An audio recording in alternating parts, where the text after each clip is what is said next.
Missouri state government, as is the case with most state governments, is struggling to balance their fiscal year 2012 budgets, which will be beginning in most cases in July.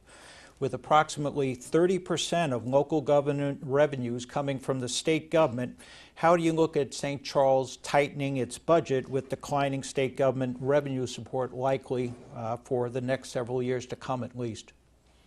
You're absolutely correct in that observation. And what I would say is that the budget for the city of St. Charles should have been tightened a couple of years before that the tightening occurred this year.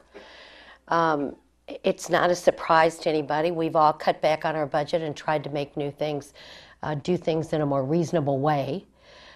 So it is something that the city of St. Charles will work on, and that we will live within our means, and it's a fact of life. But as I would like to insert here, that I think the important part is people, whether it's the voters, the constituents, rather than reaching out to building new buildings. I think priorities are the key piece here, and my priorities would be different than the mayor's. Mayor York, rebuttal. Sure. To actually answer your question, we get very little from the state. We know that the state has had to tighten its budget. That is long overdue too. We have been tightening our budget. We've been looking at many ways. We've brought back a lot of tax dollars here, whether it is ERA funds, which by the way we did apply for over 70 different projects and had 2 or 3 different people that we had hired to help us with that. That money just didn't come through.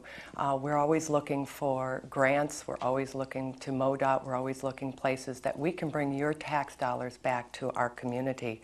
We've had to tighten our budget. We've done it over the years, not just recently, but gradually cutting back on the extras. But we've never cut back on services to our community, because that is what your tax dollars goes for, is good services here in the community.